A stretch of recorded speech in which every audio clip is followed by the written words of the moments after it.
아이의 수학머리를 트이게 하고 싶나요? 바른 방법이 필요합니다.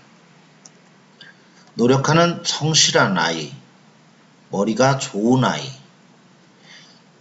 누가 성적이 높을까요? 누가 점수를 높게 받을까요? 일단 수학 공부에 기본이 없으면 두 학생을 비교할 수가 없습니다. 일단 기본을 갖추었다고 그렇게 말해 봅시다. 자, 두 아이 점수가 비슷한 경우가 많다고 합시다. 시험을 보았습니다. 누가 높은 점수를 받을까요? 학년이 오를수록 노력하는 성실한 아이가 점수가 높은 경우가 많습니다. 이것은 제가 많은 학생들을 통해서 30년 동안 보아온 사실입니다. 그럼 왜 이런 일이 일어날까요? 점수는 관리입니다. 머리가 좋은 아이는 이해력이 좋습니다. 그러나 반복학습을 싫어합니다. 이런 말을 들어보셨나요? 머리는 좋은데 숙제를 좀 집에서 공부를 하지 않는 것 같아요. 선생님들이 안타깝다는 표정으로 어머니께 말하죠. 머리는 좋은데 아이가 욕심이 없는 것 같아요. 좀 욕심을 가졌으면 해요. 또는 부모님이 학원에 와서 또는 선생님에게 말하죠. 우리 아이는 머리를 좋다고 하는데 집에서 공부를 잘 안 하는 것 같아요. 물론 예외로 다 잘하는 학생도 있겠죠. 이런 얘기를 하는 게 아니라 보통 많이 들었던 얘기를 지금 제가 말을 하는 겁니다. 자, 순간 이해력이 좋아도 기억력이 좋아도 반복된 학습이 부족하면 자신의 능력에 맞는 수학 점수를 받을 수 없습니다. 그런데 중학교 때는 이게 구분이 잘 안 될 수 있습니다. 이해력이 좋은 아이도 90점을 받을 수 있고 이해력이 부족한 아이도 90점을 받을 수 있어요. 그럼 둘 다 잘한다가 되겠죠. 이해력이 좋은 아이 같은 경우에는 실수를 해서 틀리게 되는 경우죠. 그 다음 이해력이 부족한 아이는 자신이 좀 더 노력해서 여러 번 반복을 해서 그 문제를 많이 풀어보고 해서 학교 시험을 높게 봤습니다. 그러면 둘 다 잘하는 아이일까요? 물론 중학교에서는 둘 다 잘하는 아이가 됩니다. 근데 이해력이 좋은 아이 같은 경우에는 중학교 시험 문제들이 단순 유형이기 때문에 학교 수업이나 또는 학원이나 이런 데서 간단하게 배운 것만으로도 충분히 성적이 나오게 되죠. 그런데 둘 다 높은 성적을 받았죠. 그죠? 이해력이 조금 늦은 아이도 성실함과 노력으로 머리가 좋은 아이만큼 점수가 높게 받았습니다. 그런데 이게 문제가 되죠. 언제 문제가 되냐면 둘 다 고등학교 성적에서 시험을 보면 대부분 모든 아이들이 수학 성적이 걱정이 되는 상황이 발생을 합니다. 왜냐하면 고등학교 수학은 더 높은 이해력이 필요하고 더 많은 응용력이 필요하기 때문에 더 많은 노력을 해야 되고 더 많은 시간 투자가 필요하기 때문입니다. 중학교와 똑같은 상황에 공부를 했다면 성적은 무조건 대부분 떨어지게 됩니다. 그런데 여기서 이해력이 높은 아이가 습관이 안 되어서 고등학교 가서도 똑같이 공부를 안 하게 되면 그 문제는 더 심각해지겠죠. 그런데 이해력이 조금 부족한 아이인데 성실해요. 그래서 90점이 넘었고 학교에서도 반에서도 랭킹 안에 들었어요. 그런데 이 학생은 성실하지만 노력하지만 수학 점수를 한계가 발생을 합니다. 고등학교 수학에서는 이해력의 차이를 극복해야만 고등수학에서 승자가 될 수 있습니다. 자, 우리 국어사전에 보면 머리가 깨다라는 말이 있는데요. 뒤떨어진 생각에서 벗어나다 이런 말이 있습니다.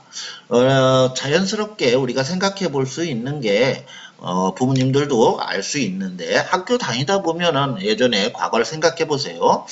저 녀석은 지금 전학년 때는 되게 못했는데 와 지금 되게 잘하네.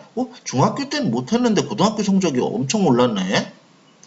이런 아이들이 물론 그 학년이 올라가서 더 많이 공부하고 노력해서 올라갔다고 할 수 있겠죠. 하지만 대체로 이 아이들이 생각이 깨었기 때문입니다. 물론 생각이 깨인 것은 자신의 삶에 대한 생각이 깨인 거일 수도 있겠지만 수학에 대한 눈이 트인 경우도 많습니다. 이게 고등학교 수학이 성적을 높게 받으려면 머리가 깨어야 됩니다. 즉 생각이 트여야 되죠. 물고가 트이듯이 머리가 트여야만 수학 공부가 점수로 바뀝니다. 그럼 수학 머리가 깨려면 트이려면 어떻게 해야 될까요? 아주 어렵습니다. 불가능하기도 합니다. 그래도 우리 부모님들은 많이 노력하죠. 정말로 열심히 노력합니다. 열심히 선행학습을 시키죠. 중학교 때부터 중3에서부터 중2에서부터 저도 사실은 학생들 선행을 시킵니다.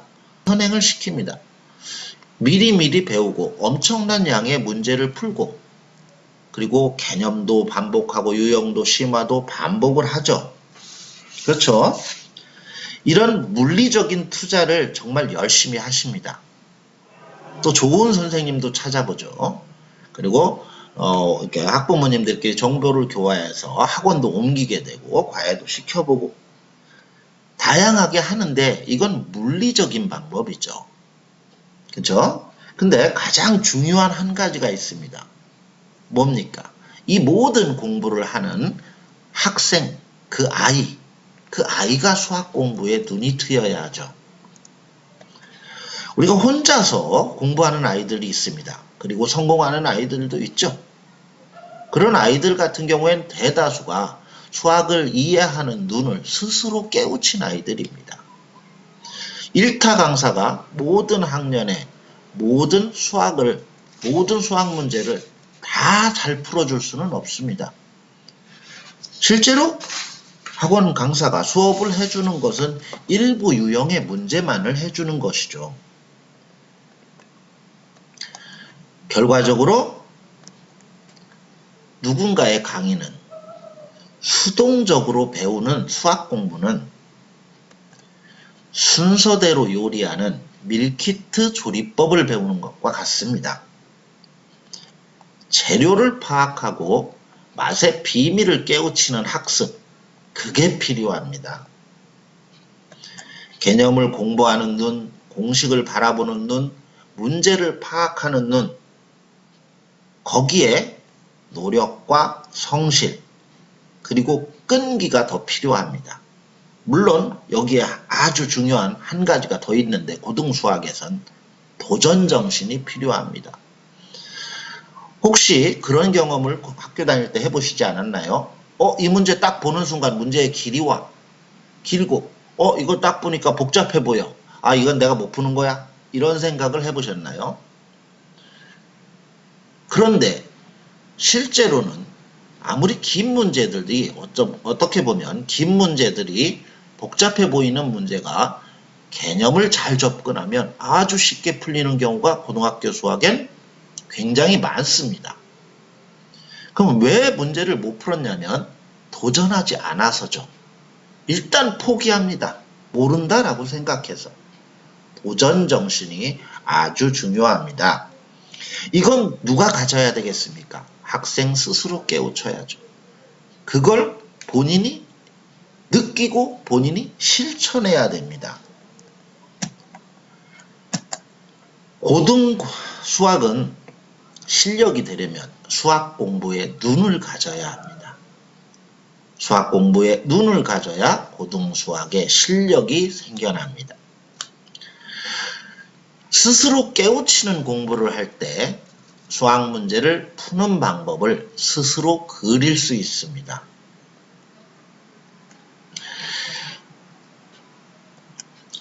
몇 시간만, 며칠만 시간을 투자하면 수학 공부에 눈을 가질 수 있습니다. 감사합니다.